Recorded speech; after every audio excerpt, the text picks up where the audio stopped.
I spent the entire night sewing my daughter's wedding gown, stitch by painful stitch, without even stopping to rest my eyes. Each needle pass was a memory, every thread, a promise. The clock's steady tick-tock accompanied me until dawn, marking the hours like the echo of my own life, which felt like it was unraveling slowly. When I finished, the first ray of sun peeked through the window and settled on the white fabric. It was beautiful.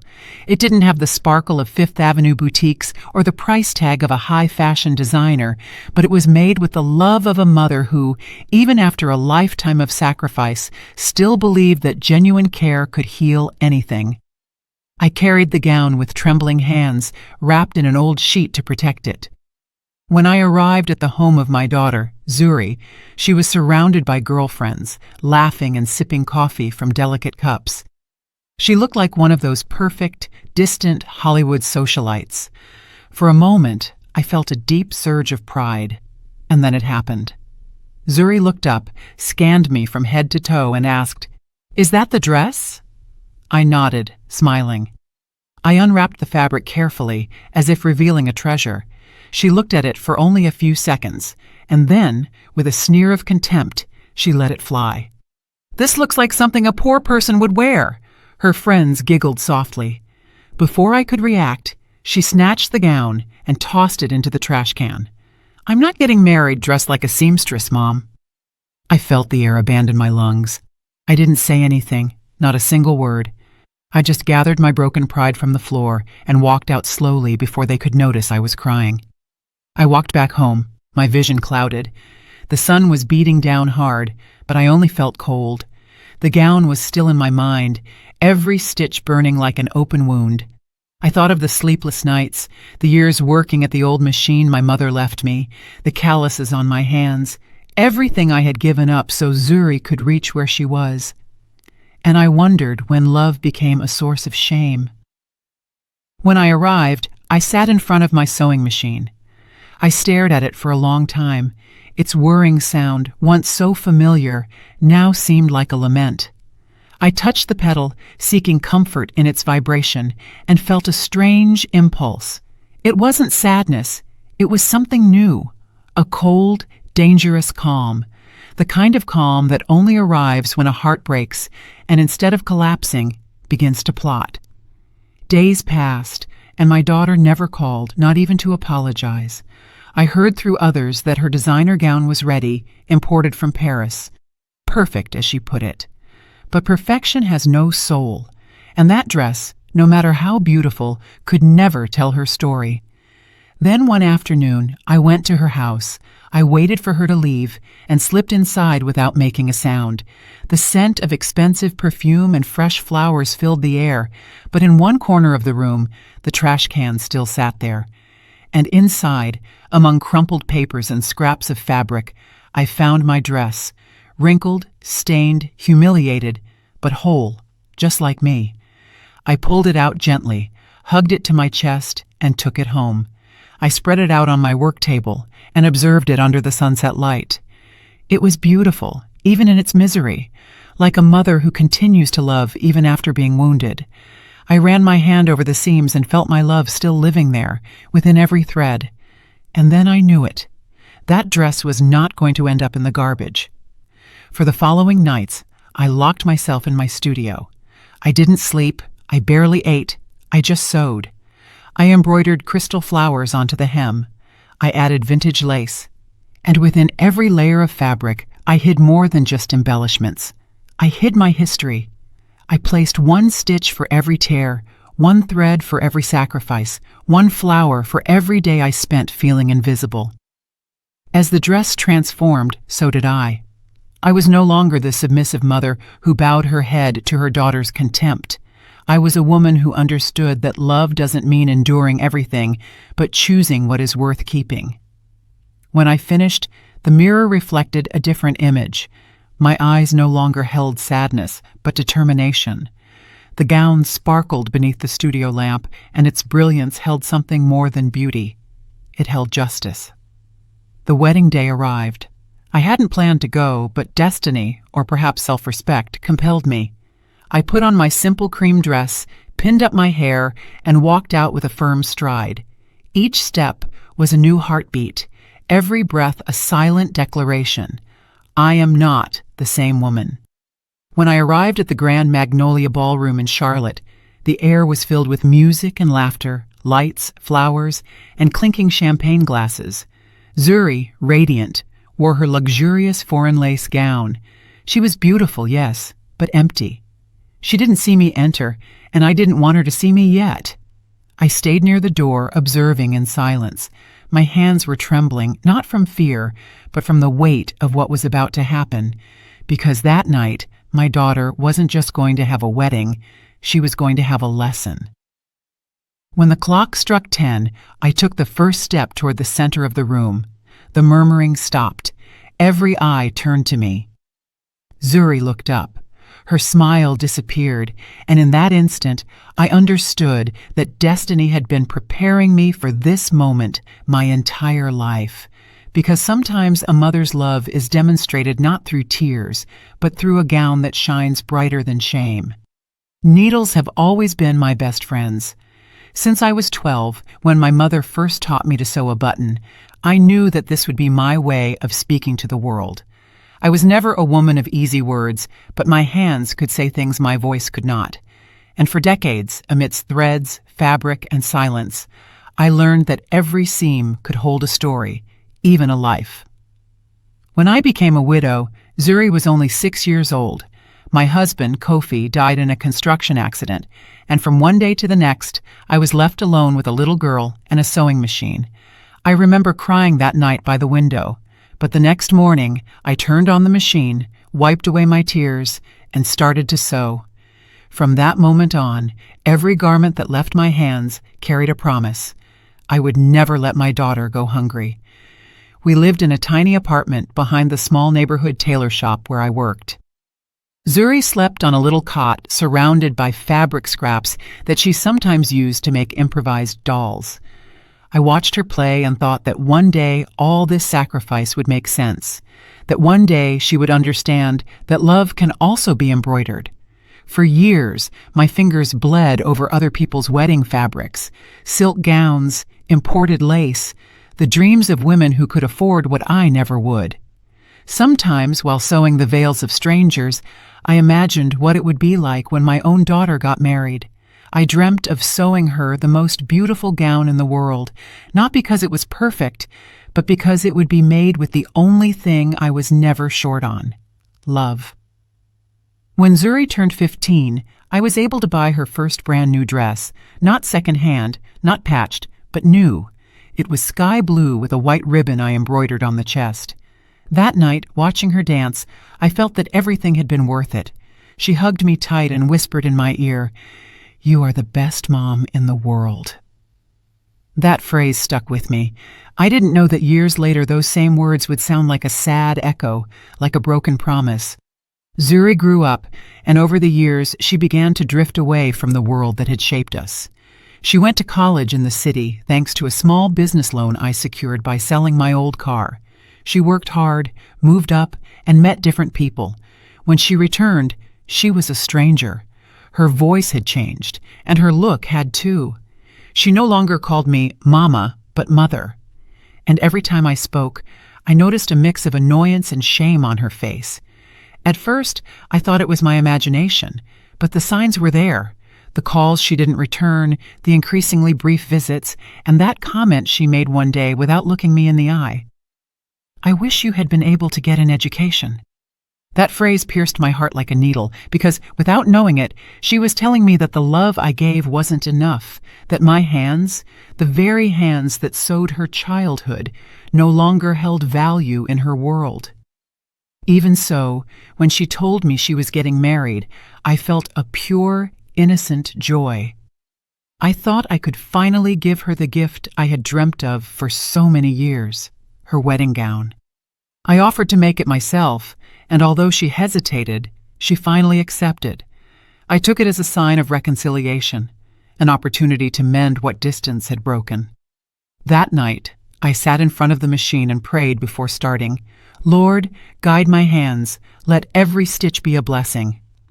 I spent whole days choosing fabrics I could afford: ivory lace, soft tulle, and small pearls a client had left me as payment. Every thread carried a wish, every fold a hidden tear. And inside the lining, where no one else could see it, I sewed a tiny piece of my own wedding dress. It was my way of telling her, without words, "Take me with you, daughter. Even if you no longer see me, I will be there." But when it was all finished and she rejected it, it wasn't just the dress she threw in the trash. It was my story, my love, the invisible thread that still united us. That night, I didn't sleep. I stayed watching the machine, turned off and thought of my mother, how she too sewed until she was exhausted. She always told me, "Daughter, women like us don't have swords or fortunes. Our strength is in our hands." And in that moment, I understood. My strength was not in being accepted, but in continuing to weave my own destiny, even if they unraveled it over and over again. I touched the stained fabric I had taken from the trash can again. I ran my fingers over the broken seams and felt my love still beating within it. I thought of all the times I hugged her without being hugged back. The uncomfortable silences, the "Mom, please don't come dressed like that" moments.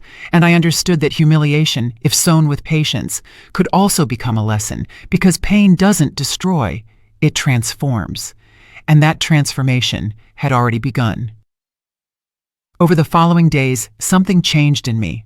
I began to sew, not for her, but for myself. Every stitch was a way to heal. The thread ran smoothly, almost as if the machine understood my soul. I was no longer embroidering a gown, I was embroidering my freedom. And though Zuri didn't know it, I already had a plan. On her wedding day, she would wear the dress she chose, but everyone would remember the one she scorned. Because some loves are forgotten and others are avenged with elegance. And mine was about to shine. The wedding day dawned under a gray sky. It wasn't raining, but the air smelled like a storm, as if the whole world sensed that something was about to break. I dressed in the only decent outfit I owned, the same one I had worn to my mother's funeral, and carefully styled my hair, not because I wanted to impress anyone, but because that day I was going to face my past with my head held high.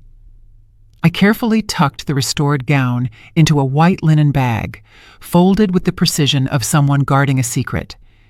It was neither a gift nor a complaint.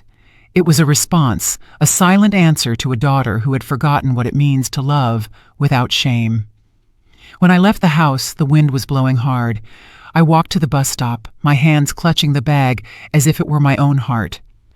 The ride to the event center was long, and at every turn of the road, I remembered the moments when my daughter and I were one soul, when we laughed for no reason, when she hugged me without fear of being seen. But those memories now hurt more than the needles. The wedding ballroom was massive, with gilded columns and a ceiling so high it seemed to touch the sky. White lights, exotic flowers, glasses sparkling on the tables. Everything was perfect. Perfect and empty. I paused at the door for a few seconds, watching people laugh, toast, and take photos. Zuri was in the center, gleaming in her new dress, a gown that, despite its price, failed to conceal the coldness in her eyes. When she saw me, her smile froze. I walked toward her, but before I could reach her, a woman, the groom's mother, I presumed, approached and blocked my way with a strained smile. "You must be Zuri's mother, right?" I nodded. "Ah, lovely to meet you," she said, though she clearly didn't mean it. "Could you wait for a moment way back there? We're about to start the family photos." She looked me up and down with that judging gaze that weighs more than words, the same judgment I had endured in silence so many times, and I obeyed. I stayed at the back, near the curtains, like a ghost at my own blood celebration. During the ceremony, no one spoke to me. Some offered polite greetings. Others simply ignored me. Zuri didn't even introduce me. I was not her mother that day. I was just an inconvenient memory she preferred to hide. The music began, the couple danced, and the room erupted in applause. I applauded too, but my hands were trembling, not from emotion, but from contained rage. I watched my daughter embrace her new husband, so confident, so haughty, as if life finally belonged to her. And for a moment, I wondered if she had forgotten who held her up when life tried to break her, who taught her to rise, who sewed her first dress, who exchanged tears for hope. And then I knew it. She hadn't forgotten. She had only denied it. Because sometimes love hurts so much that you prefer to bury it rather than accept it. I decided to stay a little longer, not to watch her, but to observe. I wanted to understand at what moment my daughter ceased to be my daughter. One of the bridesmaids approached me with an awkward smile. "Can I get you anything, ma'am?" "Just observing," I replied. "Observing what? How a mother is forgotten?" The young woman lowered her gaze, not knowing what to say. I smiled calmly. There was no anger in my voice, just an old, deep sadness that was no longer looking for blame. At midnight, when the guests were dancing and the music covered all conversations, I rose from my seat and walked toward the center of the ballroom.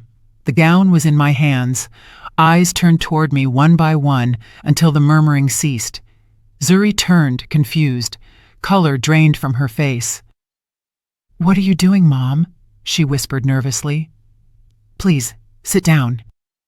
"I only came to give you back something that belongs to me," I said, showing the white bag. The murmuring returned, louder this time. Some laughed, others stood frozen. I opened the bag delicately and took out the dress. The same one she had called a poor person's dress. But it was no longer the same.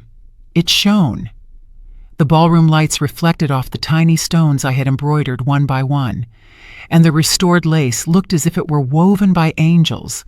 It was a gown worthy of any queen. The silence was absolute.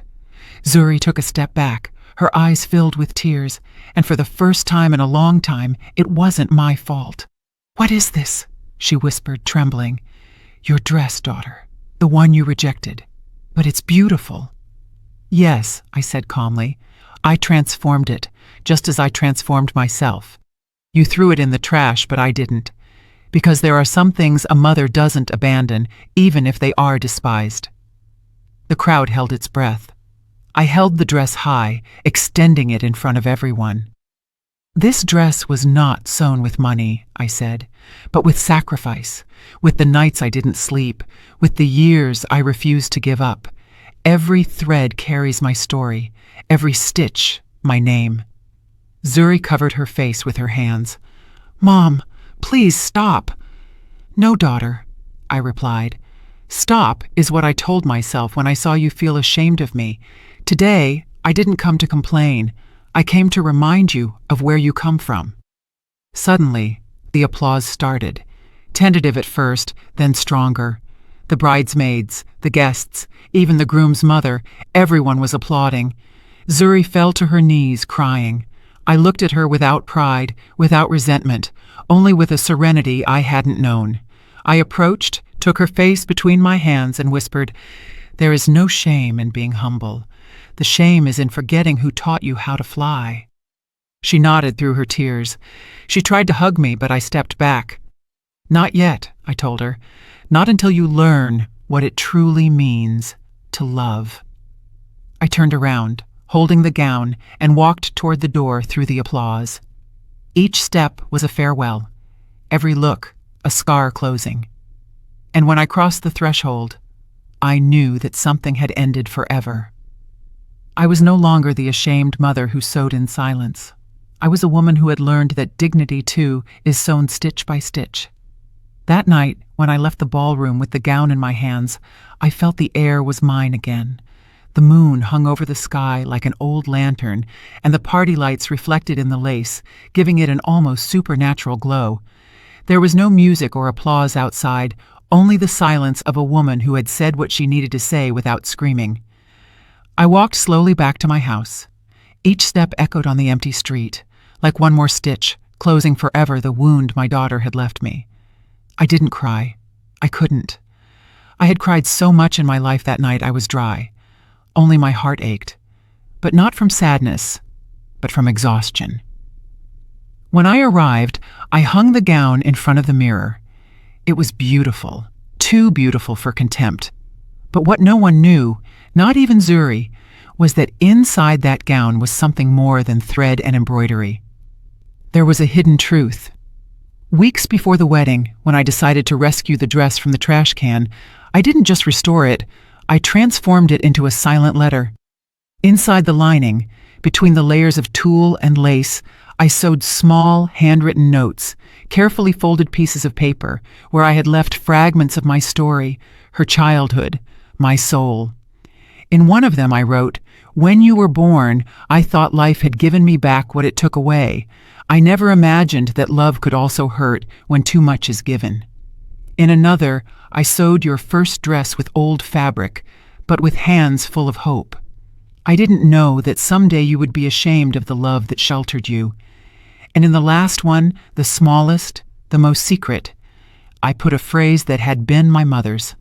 The thread that joins a mother and her daughter is not broken. It only stretches until one of them learns to let go. I didn't know if Zuri would find those notes. I didn't know if she would ever have the courage to open the dress. But I did it anyway because sometimes you sow words so they can blossom when silence is no longer enough. Over the following days, the wedding was the talk of the whole neighborhood. Some neighbors came to congratulate me, others just to pry. I listened to them in silence while I sewed in my studio. I didn't like talking about the subject, not because I was ashamed, but because I knew the true ending had not yet arrived. And it arrived sooner than I imagined. 3 days later, Zuri appeared at my door. She was pale, her eyes puffy, and her voice broken. "Mom, can we talk?" I stood still. For a second, I wanted to hug her, but something inside me told me to wait. "Of course," I replied calmly. She walked in slowly, as if she feared the house would reject her too. She sat in the chair where she had waited so many times for me to finish sewing her a uniform, a dress, a life. She carried the gown in her hands. She placed it on the table without looking at me. "I opened it," she said. "I see. I found your letters." The silence filled with her ragged breathing. For the first time, I saw her vulnerable. She was no longer the haughty woman from the wedding. She was my little girl again. "I didn't know," she whispered. "I didn't know how much you had done for me." I lowered my gaze. "You didn't have to know. Mothers don't count the stitches. We just sew." I was such a fool, Mom. "No, daughter," I said. "You were human, and pride is also inherited, just like the color of your eyes." Zuri broke down crying. She knelt beside me, just like when she was little. She took my hands, and I felt them tremble, just like mine. "Forgive me." "You don't have to ask for forgiveness," I said. "You have to learn." We stayed like that, in silence. I didn't cry because forgiveness, when it's sincere, doesn't hurt. It brings relief. Zuri rested her head on my lap, and for an instant I felt the weight of her childhood again, the same warmth, the same fragility. It was as if the years had reversed. After a while, she looked up. "Can I stay with you for a few days?" she asked. "Of course," I replied, smiling, "but you'll have to earn your keep, sewing, sweeping, cooking, living." That night, we ate dinner together for the first time in years. The silence between us was no longer awkward. It was warm, necessary. Zuri ate quietly, watching me from time to time as if she were seeing a stranger. "I always thought you were weak," she said suddenly, "and now I know you were just tired." "Yes, daughter," I replied with a smile. "Love can tire you out too." The next day, while she slept, I took the gown and stored it in a wooden box. I didn't do it to keep it as a trophy, but as a testimony, proof that even the most broken bonds can be sewn together again if one has the courage to accept the scars. Before closing the box, I added one last note. When you read this, perhaps I will no longer be here, but I want you to remember that humility is not inherited, it is learned. And you, my daughter, have already made the first stitch. I closed the box carefully and put it away in the closet next to my threads, my needles, and the remnants of the blue fabric from her 15-year-old dress.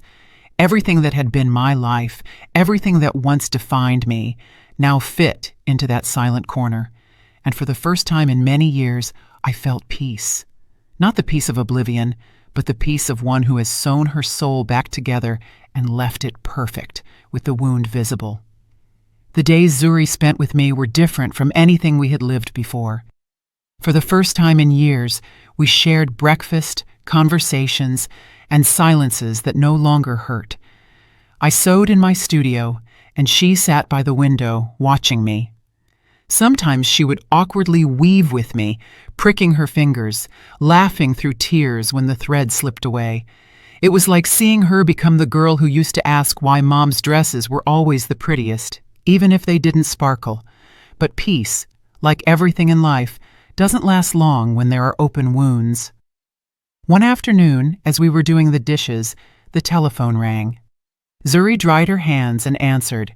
Her face changed instantly.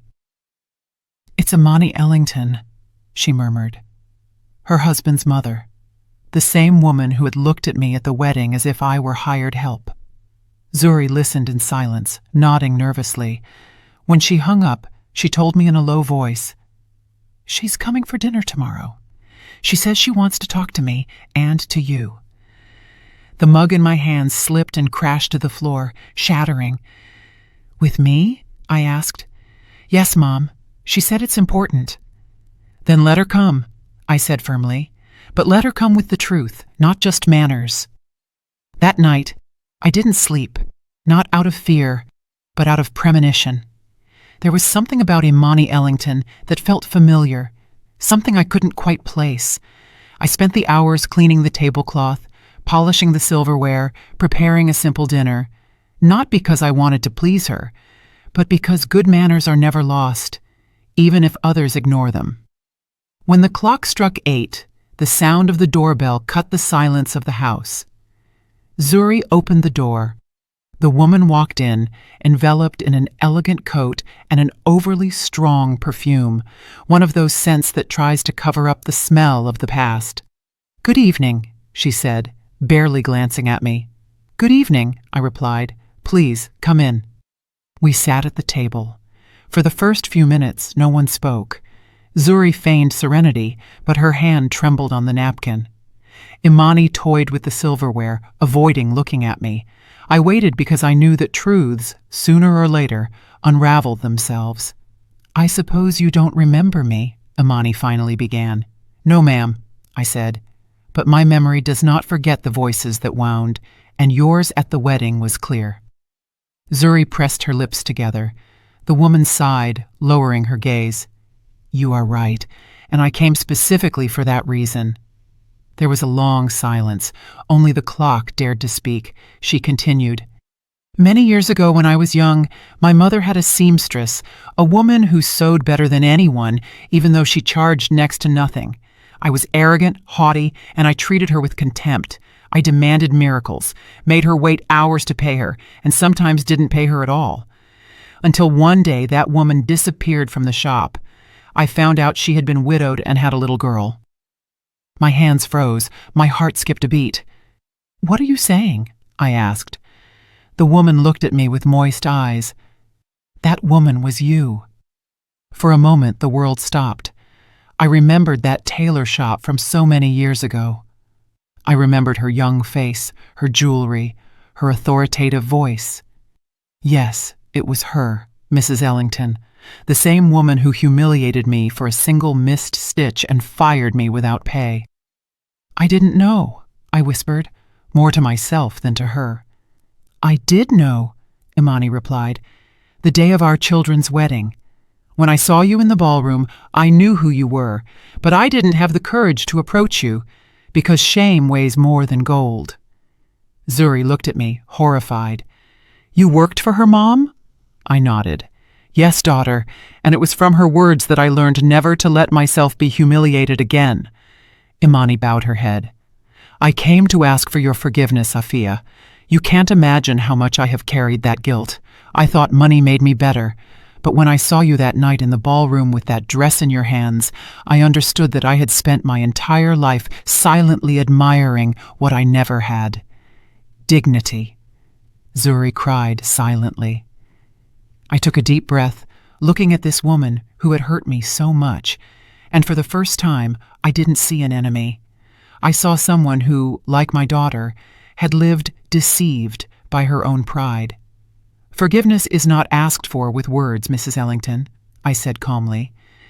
It is shown with actions. I know, that's why I came. And what do you want to do now? Help. Help me do what? Open your own studio. Zuri looked up, surprised. My mother? A studio? Yes, Imani replied. With your talent, you can teach other women. I can provide the capital, not to clear my conscience, but to do something good with what I once used to humiliate. I looked at her in silence.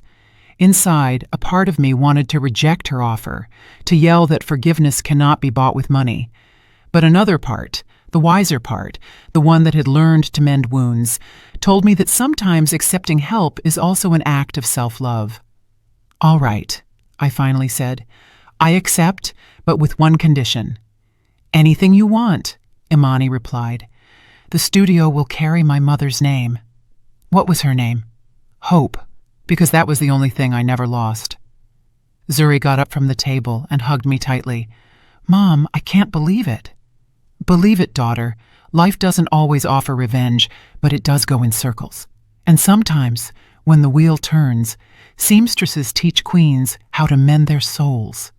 Imani nodded, crying. You're right. Money runs out. Dignity is inherited. And humility, I added, is not washed away with money. It is earned with deeds. The dinner ended with a different silence, the silence of things that finally find their place. Before leaving, Imani shook my hand. Thank you for letting me in.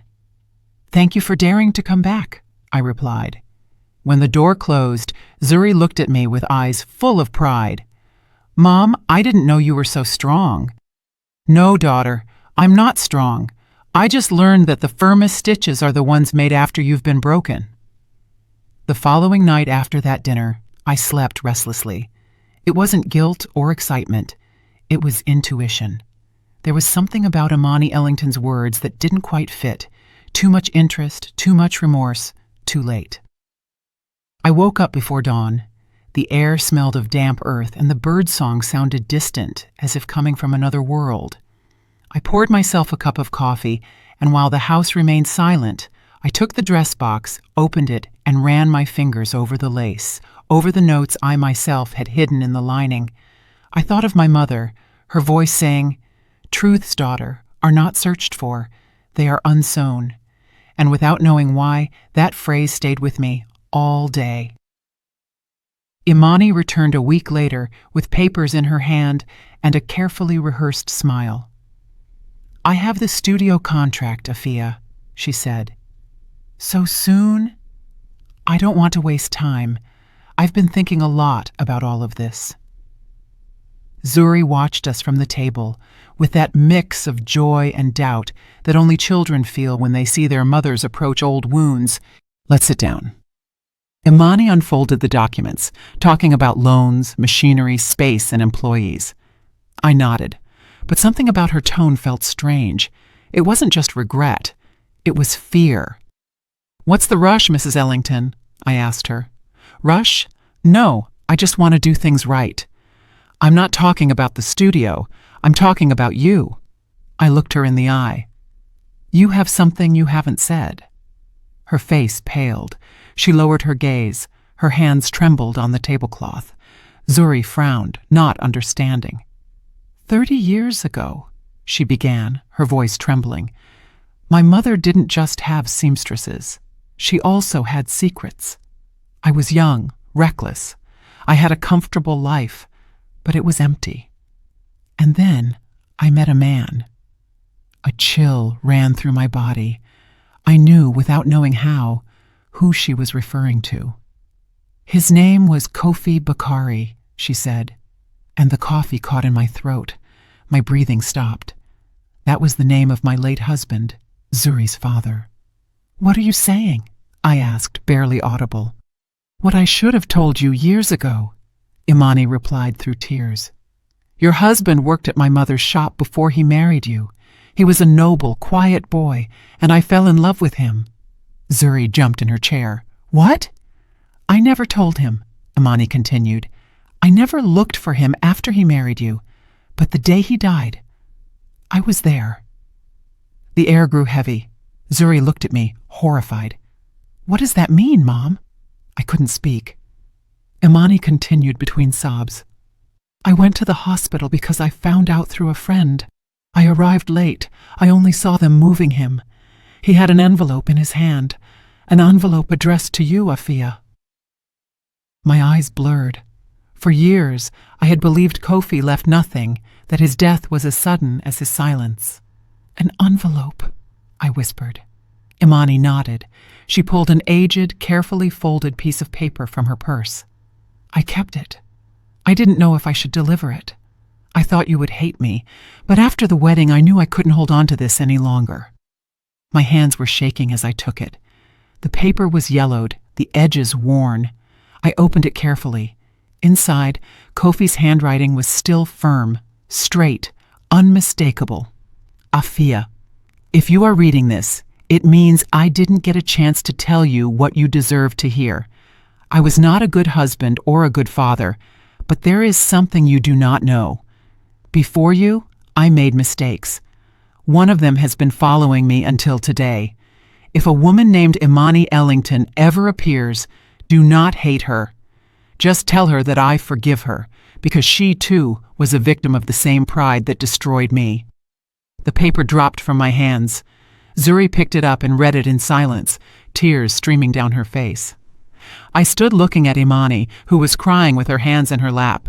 For an instant, all the pieces clicked into place. The humiliation, the remorse, her insistence on making amends. It wasn't just guilt, it was redemption.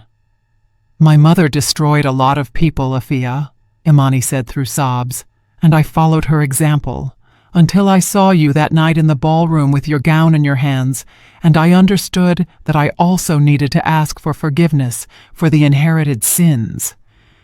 I stood up slowly. I didn't feel anger, only a deep sadness, because life has strange ways of joining the threads that we cut with hatred. "And why didn't you tell me sooner?" I asked.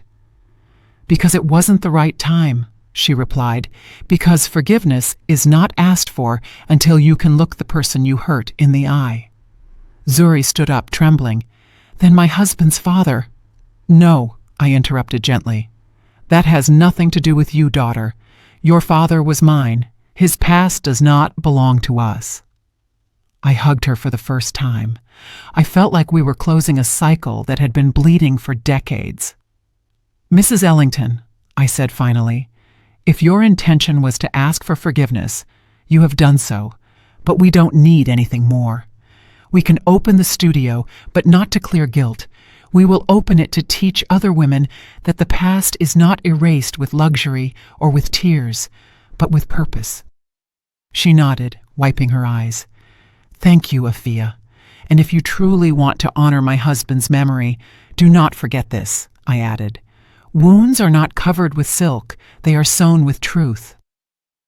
That night, after she left, Zuri stood looking out the window. "Mom, everything you lived through, everything you endured, was for love, right?" "Yes, daughter, but not just for your father, for you too, because one day I understood that a mother's love is the only one that doesn't need applause." She rested her head on my shoulder, and in that silence, I understood that sometimes justice does not come with shouts or revenge, but with the peace of knowing that the truth, no matter how painful, sets you free. The following week, when the emotions seemed to have calmed down, I received a letter. It was from an estate lawyer in the city. On the envelope, my name was written in elegant, old-fashioned script, Afia Bakari. For a second, I felt my heart stop. It had been years since I had seen that last name next to mine. Kofi had left me in many ways, first with silence, then with his absence. And now, from the grave, he seemed to be speaking to me again. The envelope weighed more than I imagined. I opened it slowly with trembling hands, and inside, I found a sealed letter and a small brown envelope closed with wax. Zuri was with me, and seeing my pale face, she said, "Mom, are you okay?" "I don't know," I replied, "but it seems your father didn't take everything with him." We sat down together. I slid the letter between my fingers, took a deep breath, and opened it. Kofi's voice, written in those lines, still seemed warm, as if time had not passed. "Afia, if this letter reaches your hands, it is because something I couldn't resolve in life has finally found its way. I never knew how to ask for forgiveness with words, but you always understood the language of silence, and that is why I trust you will know how to read between the lines of what I leave you. I didn't give you an easy life, but I hope that at least this, which I leave you, gives you something more valuable than money: the truth." Inside the brown envelope are documents for an account I never mentioned to you. It's not large, but it was made with the work of my own hands, without stain. It is for you and Zuri, so that you never again have to depend on anyone's pity. But above all, there is something else: a journal. In it, I wrote everything I didn't know how to tell you, and everything I learned watching you love, even when you weren't loved in return. If you remember me, do so not for my mistakes, but for the stitches life forced us to make together. I stood motionless, my eyes fixed on the words. It was the first time in years I felt Kofi speaking to me from his soul, without excuses or masks. Zuri hugged me tightly. "Mom, Dad loved you." "Yes," I said, with contained tears, but he didn't know how. The brown envelope contained a leather journal, worn at the corners. Inside were pages filled with Kofi's handwriting, messy, as if he had written them at different times in his life. The first pages spoke of us, the day we met, my laughter in the studio, how my way of sewing made him feel at home. Then the pages turned dark, filled with frustration, guilt, and his fear of not being enough. I can't stand to see how the world despises her for being humble. She sews as if she were mending the universe with every stitch, and all I know how to do is break what she repairs. We read in silence until we reach the last pages. There, his tone changed. It seemed to have been written in his last days, when illness had consumed him. "If you ever feel alone, Afia, look for the red thread.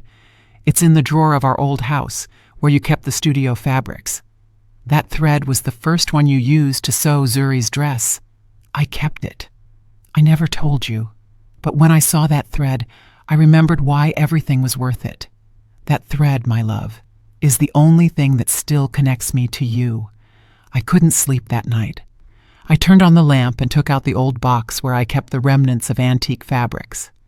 And there was the red thread, the same one I had used to mend Zuri's christening gown, the same one I sewed my own wedding veil with. I held it between my fingers, unable to hold back the tears. It was like holding the pulse of the past, as if my whole life were braided into that thread. Zuri woke up when she heard me crying. She found me on the floor with the box open. "What is it, Mom?" I showed her the thread, and her face softened. "Dad." "Yes," I whispered. "He kept it all this time."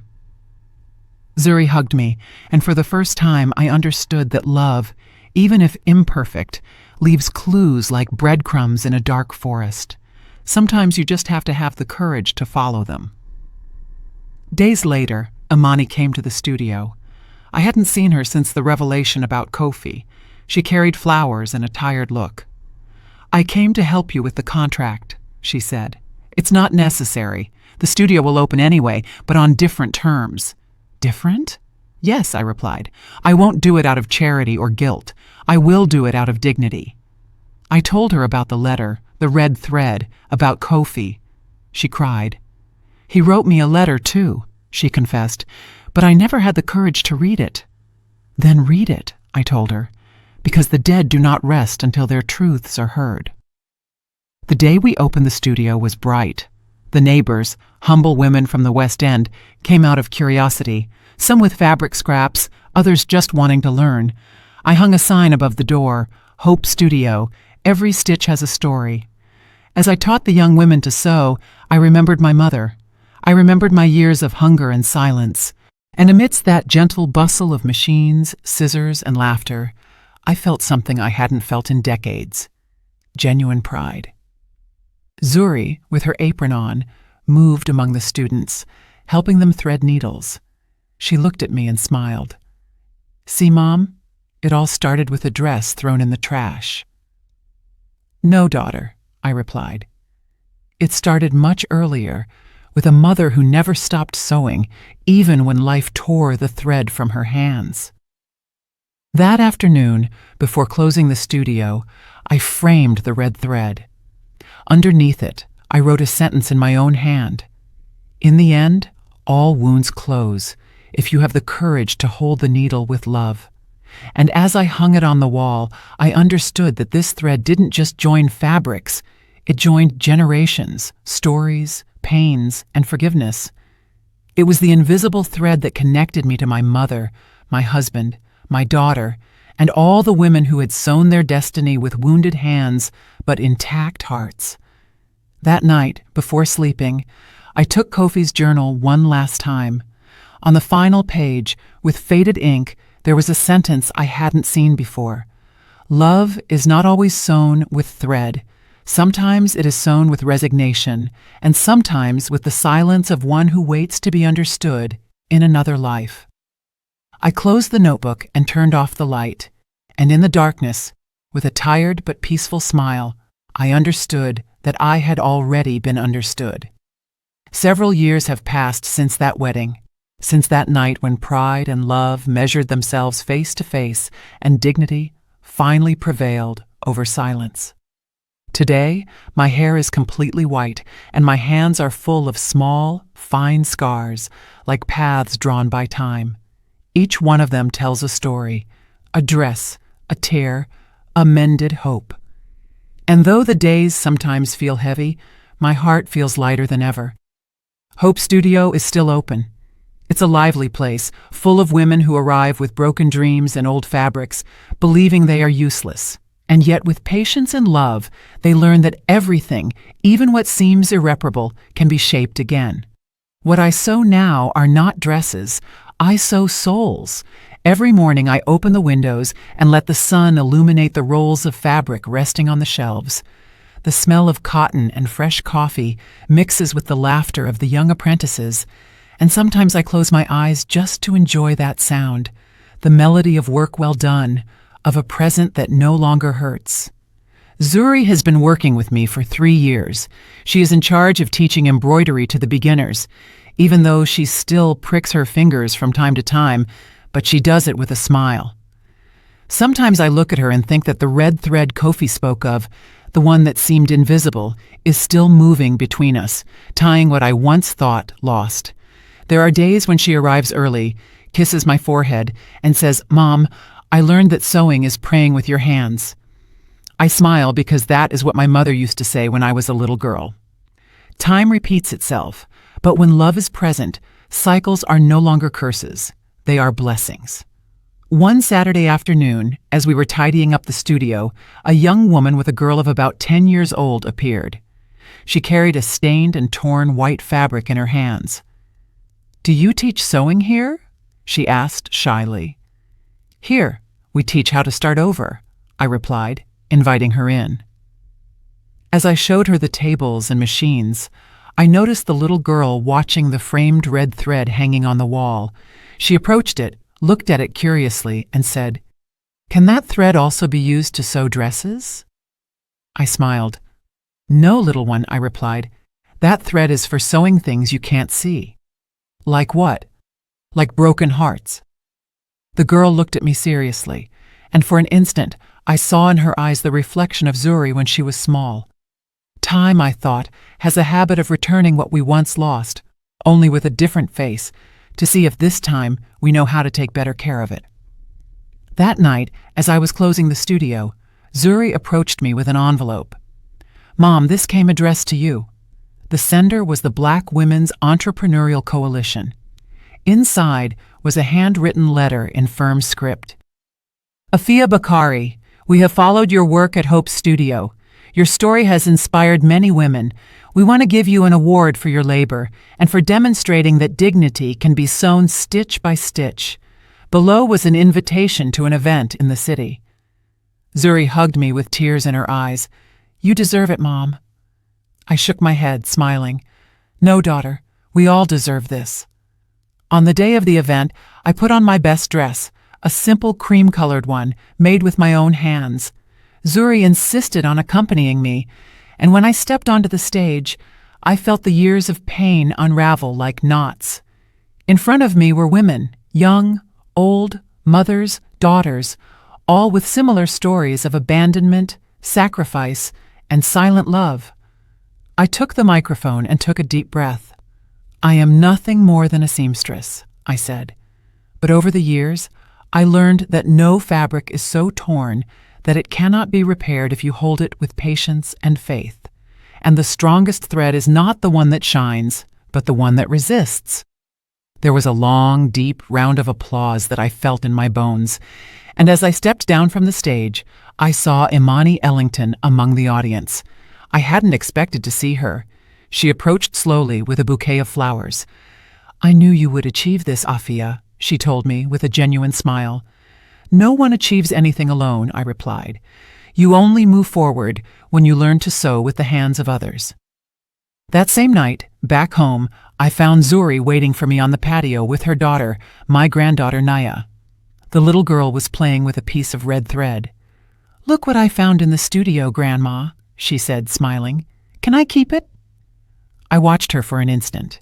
The thread seemed to glow under the moonlight. I nodded. "Of course, my love, but promise me you will take care of it." "Why?" "Because that thread unites the women of this family. When you hold it, you are never alone." Naya wound it around her wrist and continued playing. Zuri looked at me with tears in her eyes. "Do you think she will understand someday?" "Yes, daughter," I replied. "She will understand when she has to mend her first heartache. That's when she'll know that the red thread is not just a symbol, it is an inheritance." Over time, the studio grew. Women came from other towns, even young people who had never touched a needle. Some brought wounds that couldn't be seen, a betrayal, a loss, a hurtful word from childhood. And every time someone arrived, I told them the same thing. "Take an old fabric and start sewing. It doesn't matter if the thread breaks, I'll teach you how to rethread it." Because sewing in the end is not just about joining pieces. It's about understanding that mistakes also leave patterns, and that scars, just like men's, are proof that life was lived bravely. One winter, Imani fell ill. Zuri and I went to visit her. She lived alone in a large but sad house. She received us with a blanket over her legs and a peaceful look. "I knew you would come," she said. "I wanted to say goodbye." I took her hand. "You owe me nothing, Imani." "No, Afia, you saved me from myself. Never forget that." And to Zuri, she said, "Your mother is one of those women born once every century. Don't judge her for her toughness. It's her way of not breaking." She died a few weeks later. In her will, she left a donation to Hope Studio. Nothing extravagant, but enough to ensure it would continue running for many more years. And in a small note, written in weak handwriting, she said, "Thank you for sewing with the thread of forgiveness what I had ripped with pride. I cried when I read it, not from sadness, but from relief, because I understood that in the end, each of us had done our part. She by asking for forgiveness, and I by learning not to hold a grudge." Today, as I write these lines, I hear Nia laughing on the patio. She is learning to sew with Zuri, using the red thread she found that night. Her clumsy little hands move the needle carefully, and even though she pricks herself from time to time, she keeps smiling. That smile is the purest legacy I can leave her. I watch her from my rocking chair and think that life, in the end, is a lot like a piece of fabric. Sometimes it gets stained, it tears, it stretches too much, but always, always, there is a thread ready to join everything